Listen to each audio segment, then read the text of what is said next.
Here it is, guys, the Behemoth Drivetrain underdrive box right here. And this is the 241C that I'm going to steal the planetaries and ring gear from. I got to take that apart. I started a little bit of disassembly already, but all of that's going to go into here. This is not going to be a how-to video because FM Jeeping on YouTube did a very good disassembly on how to do this and assembly on how to do it on his Northwest Fab Strongbox, which might be a little bit different. I'm not 100% sure, but he gave great information on how to do all this. There's a bunch of other options that Behemoth has. They have the Ranger Standard box, or Ranger Shorty box. They have the NP241 box, which is this. They have an NP271 box, they have an NP205 box, and a Dana 300 box. So that means if you have any of those transfer cases, you can take the planetaries and ring out of all of those different options. And they have specific boxes for those planetaries and rings. So you're going to watch me tear apart this thing. And then hopefully at another location, I'm going to press in the ring and finish up the assembly on this. So stay tuned and let's check out and see how this goes. All right, so I've already gotten this. This is basic stuff, just a few bolts, and you got to pry this thing out and some snap rings. Let me get this out of the way so it doesn't get scratched up here. All right, so let's get this snap ring off, the rest of it off. All right, we got this guy out of here. Come on, buddy. There we go. All right, we can take this, let's take the old speed sensor out here. Get this guy off, speed sensor right there. Super easy, another snap ring. You know what, let's flip around and get these, get this guy off. I think these are 10 mils, yep. Oh, here we go. Just tearing into this thing here. All right, get this guy out of the way. Oh, I'm gonna have to pry this thing here. So there's some markers or some pry points here. Oh, easy does it. Get that guy out of here. Good looking seal. I'm surprised, that seal looks pretty good. Let's see what else. Let's turn this back around. Oh, spilling a little bit of fluid, so we're gonna get some fluid everywhere. That's all right. Get this guy off. Come on, baby. Another one. I should get the pump off here. Usually the pump, oh yeah, so the pump's still attached to this little line right here. So let's see what else we got.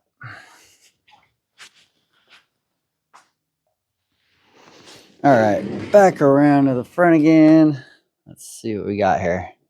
Another big snap ring. Oh, come on, baby. There we go. And there it goes across the garage. That's nice. All right, so we got that off. Actually, let me find that before we lose it here. Oh, there it is. I see it. All right, let's switch to a 15 mil here. See if this need more power. Give me a second. I found more power. Let's put that 15 on here now. Let's see if this does it. Yeah.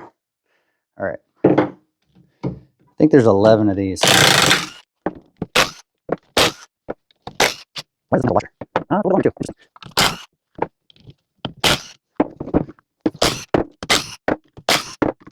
All right, fun part. Ooh. Let's crack this bad boy open. All right, there's pry spots. I don't exactly know how to do this. Oh, right here. Oh yeah, that cracked right open. This thing actually might be in pretty good shape. Too bad I'm gonna chop it up and ruin it.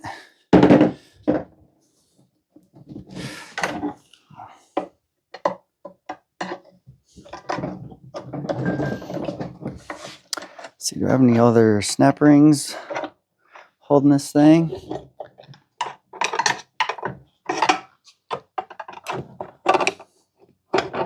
Nope. All right, so we got the pump coming out with it.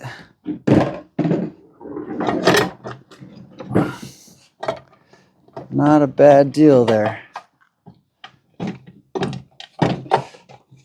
There we go. Nice. This thing actually looks like it's in pretty good shape. I mean, dang. All right, let's keep it going here. All right, so this is the pump. It's looking pretty good. Ooh, we got some gunk, but not too much. This thing actually looks really good. All right, so let's move this to the side, or actually throw it in the box of parts here. We got the snap ring on this side, and then this whole assembly should come out. Oop, going across the garage there. All right, so let's get this thing coming out here. Oh, is there a snap ring over here? No, there is not. Oh, there we go. And we're coming out. Is this whole? Oh, there we go. All right. And, oh, shnikes. There we go. Pull this whole thing out, move this to the side. Don't lose any parts. Let's see what else we got. The shifter here, throw that back on.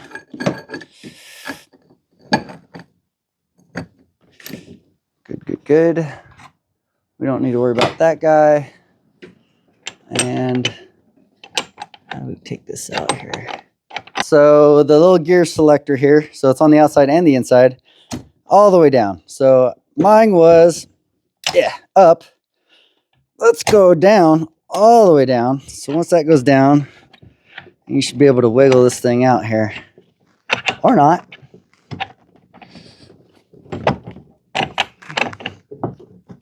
Is there another one? Nope, that's as far down as it goes. Maybe I didn't figure it out. Oh, there we go. So this thing will slide out. There we go. All right, this bad boy is out. That is your shifter there. So this thing shifts back and forth. Let's throw that in there. What we got left? This is what I'm looking for. The planetaries. Oh, wow. Yeah, so as you can see, there's 1, 2, 3, 4, 5, 6. That's what we're looking for. That's the good stuff there. Also, I need to change this this input here. This is a 28 or some weird spline count. I need to go 32, and I have that. Not exactly sure it's the right one, but we'll see what happens. So this is what I need. Set that to the side, and this is the other thing I need right here. This is the ring gear, and that has a snap ring. I'll get off in a second, and then it is pressed on. And because it's pressed on, and it's basically, once I take that out, this transfer case is useless. I'm just going to cut. What you're supposed to do is cut the casing here to relieve the pressure, and then that thing should pop out, maybe a few hammer hits or something. So let's get this snap ring out. I'm going to pry it out with a, oh man, I hope that doesn't get me, with a screwdriver. All right, so it's pretty much out. Just keep working it. Now I don't want to mess up the ring gear here. There we go, most of it's out now. That's out. Let's take all this stuff out of here that I don't need. Whoa, and we're gonna throw all this stuff in a box and come back to me cutting this thing open. Right, so I don't know the exact protocol on where to cut, but I found a couple good spots. I marked them with a little orange Sharpie I have, and I got a few cutoff wheels, some cheap ones from Harbor Freight, and I'm gonna chop this side and the other side. You're gonna see this on a time lapse, and hopefully it doesn't take me all day. So let's get to it.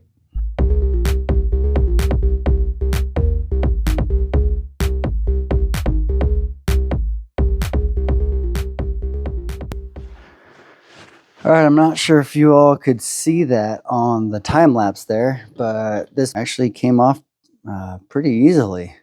I was pretty careful not to get too far in, and it looks like I didn't. But now I got to get this out. So you know what? Instead of hammering this out, I think I'm just going to do another relief cut somewhere around here, and it should all fall apart.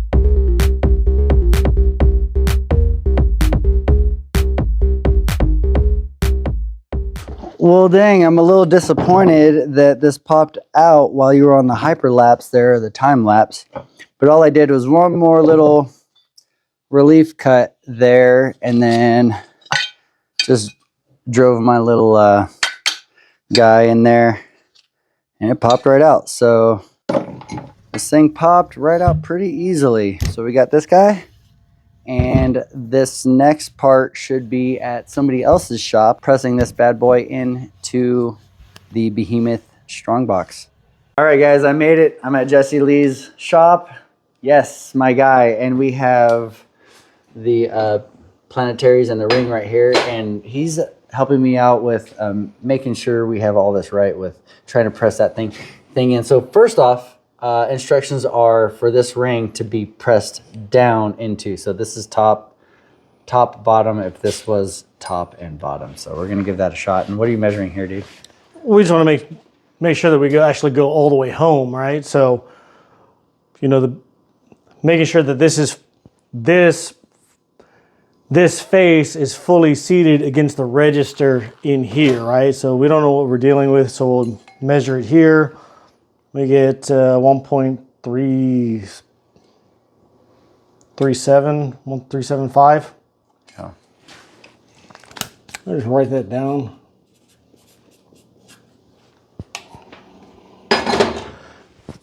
Then we'll measure that against this register in here versus this lip. This we're on the register to the lip. We're 1.356, right? So meaning this, when pressed all the way in, is going to stick up higher than this lip. All right, so we got the housing on the press, and we originally had a flat plate with this sitting on a flat plate, and we thought, well, actually, I'll let Jesse kind of explain it. Well, we had a flat plate here, but that would put all the pressure here on this front bearing support when we're going to be pushing way out here. So rather than distorting this billet, right, we'll support it from the outside here, right, closer to where we're actually going to be pushing. Hopefully, if you guys do this at home, that's how you set it up. All right, we got it on there, and let's see what happens. All right, so these grooves are going to be cutting into that aluminum. Yeah. So we're just going to make sure that's straight, and we're going to be rotating it and getting it in there somehow. Of course, it won't go straight. Of course not, never does.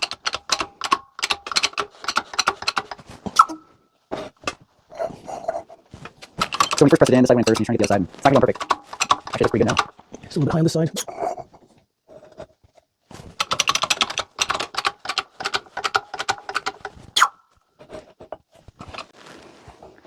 Now, I think a time lapse would be cool of all this, but the way that you all are seeing this right now, where he's pressing down and then he's adjusting and then he's pressing down and adjusting, and it is by eye, which is okay. But I think it's important for you all to kind of watch this and see this, because I never would have figured this out if I was just doing it on my own.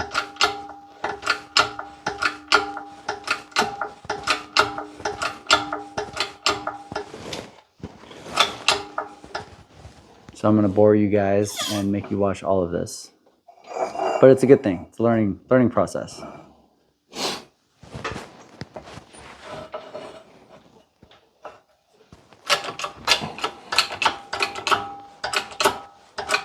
See how he has that press kind of on the back side. He wants more pressure on the back side back there. I'm trying not to get in his way.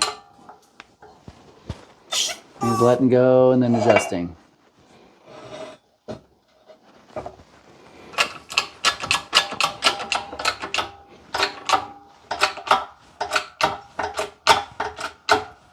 more because of how it's got all these serrated edges, so it's digging into the aluminum, right? So it's not like pressing a bearing into a perfectly smooth hole, right? It's kind of digging and catching and digging and catching, so it's kind of seesawing its way into the bore. Yeah, all these grooves are cutting into the aluminum, if you didn't know that. And that's because that ring gear has to be stationary for the planetaries to kind of grab into that.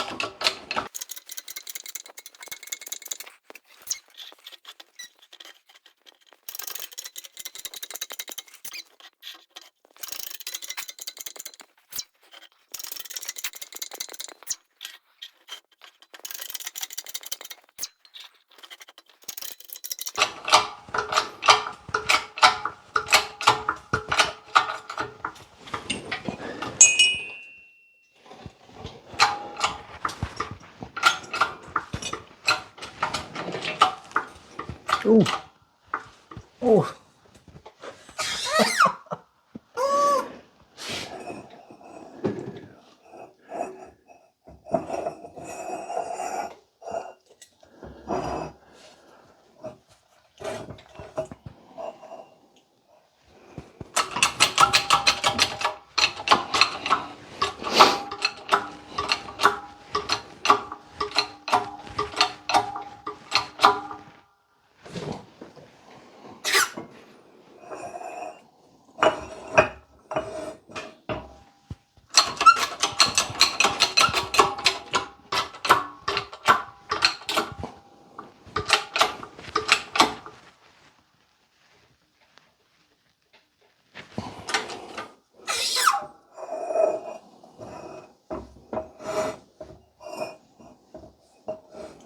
All right, so basically you guys get the gist. It's pretty much in there, and he's just kind of going around and making sure it's fully seated. Just giving it a little bit of pressure all the way around.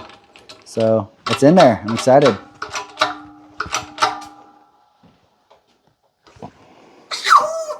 Let's see what this thing looks like. All right, we think she's set.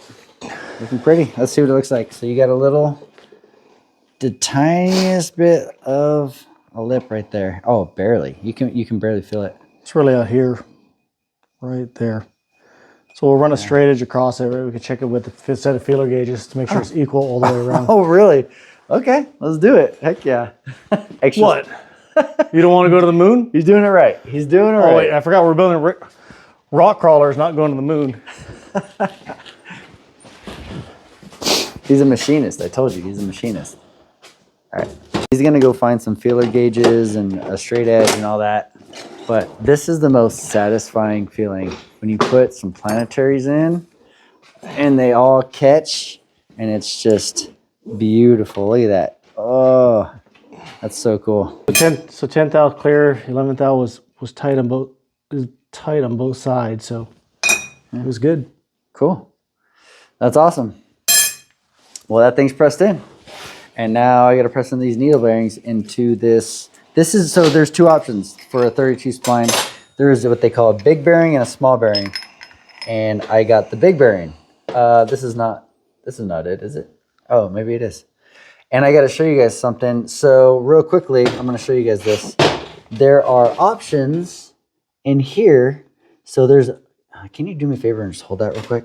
So there are two places for snap rings. There's a snap ring for that and a snap ring for that. So if you got a small bearing, I'm assuming it'd be this snap ring groove. If you got a big bearing, which I got, you're going to use that snap ring groove. Not 100% sure on which one is which, but they accommodated for both either a big or a small bearing. So if you get this off eBay like I did for a 32 spline like this, and you say you can get either big or small bearing, it's going to run in this thing. So let's press that needle bearing in, and then maybe I'll be back in Hellendale putting this thing under the truck on the next scene. I'm back in my garage. It's always fun to go to Jesse's and get some work done, but we always end up having too many beers and talking the whole time, which is amazing.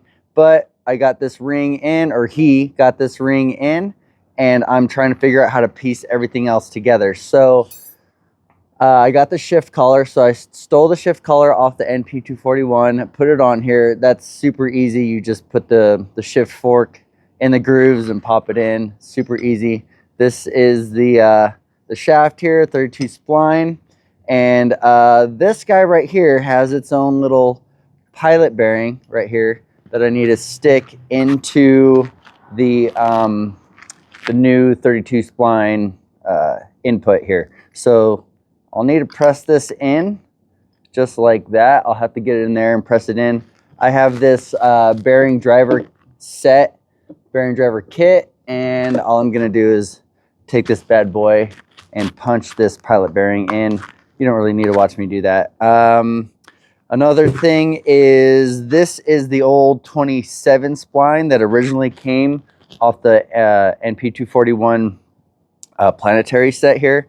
Took this out, super easy to take out, and pop this one in, super easy. There's a ring here, take that out, and there's a plastic thrust bearing, or a thrust washer, and then another thrust washer right there, and that's really easy to put in.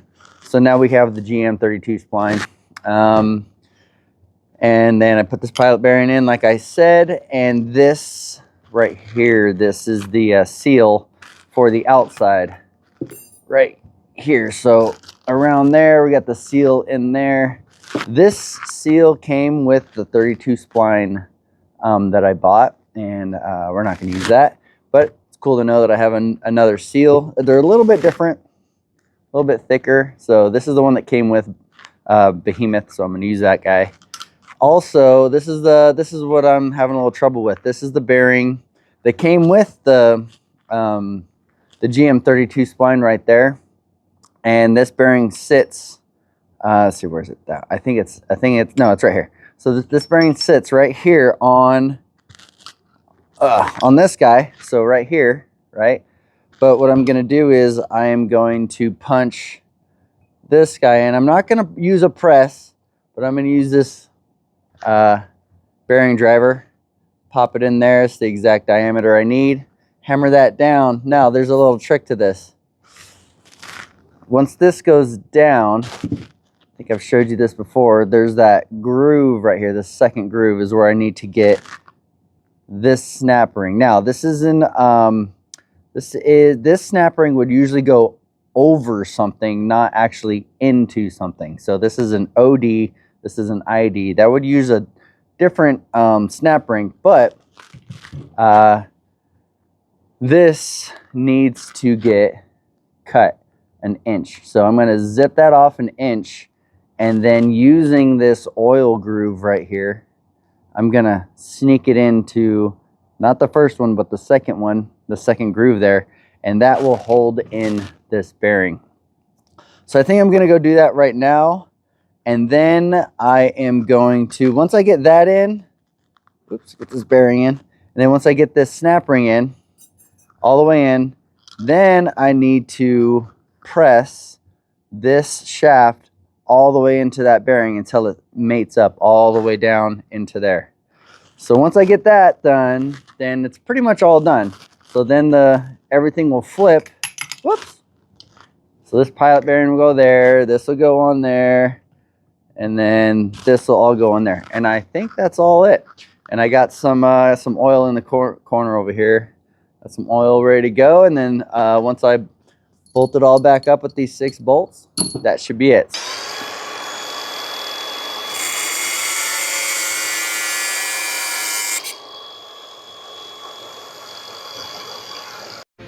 All right, so I'm here at Bodowitz's shop, and I just got the rest of this bearing pressed in, and I put in this snap ring, popped right in after you chop out that 1 inch. So now let's get in that input shaft right here.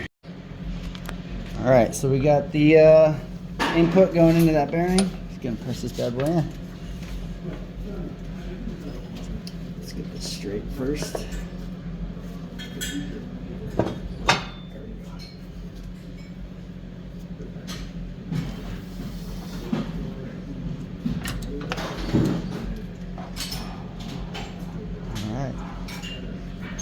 And we are all the way in. There we go. All right. And that should hold all of this together. All right, now we're gonna put this pilot bearing and drive it in right there.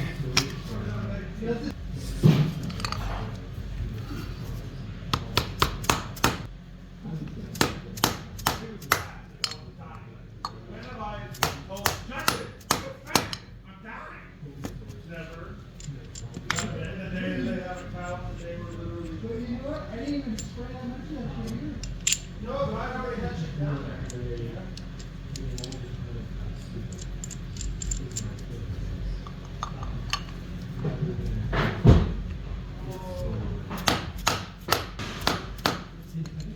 hope that's far enough. Okay, well, I hope that's far enough. Now it's ready to go.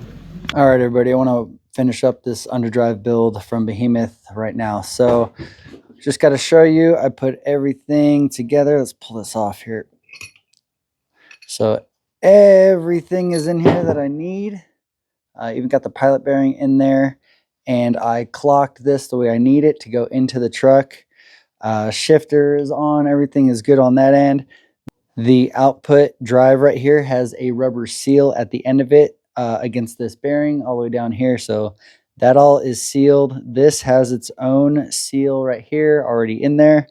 And on this side right here, let me put this back the way I need it, the same way, which is about right there. All this has to do is get driven into. So I'm gonna put a little oil on this, and I'm gonna seal this up, and that should finish sealing it. And then I put the rest of these 6 bolts in to mate this half to that half, and we're pretty much done with the underdrive besides putting it back into the truck. So let's put in this, drive the seal in, and then we're done. So we're gonna lube up this seal here just to get it moving,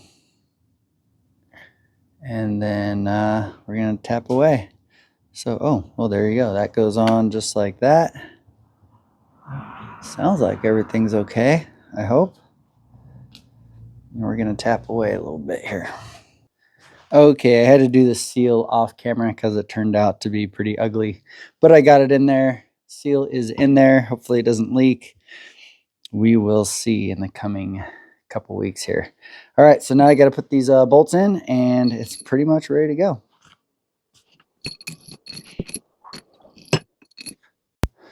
Also, one last thing, the gear oil. So once I put this together, there are the different ports. I can either make a plug or an air breather or a fill plug or whatever. So that all comes in the kit. What Behemoth recommends is a 70-75 oil. Now, I couldn't find a 70-75. Not a lot of people sell that. For some reason, I just couldn't find it. But the 205 takes the 90 weight, and Dylan at Behemoth said 90 weight will be fine. So I'm gonna throw 90 weight in here. Now, as far as shifting gears, I'm gonna need to get another gear shifter. I have 2 shifters for the 205. I still need a shifter for this guy. So I'm just gonna make sure this is shifted into 1-to-1, which it is. I just filled it up with some oil, and I'm gonna do the shift kit later on that. But here is the install into the truck, and thanks for watching, guys.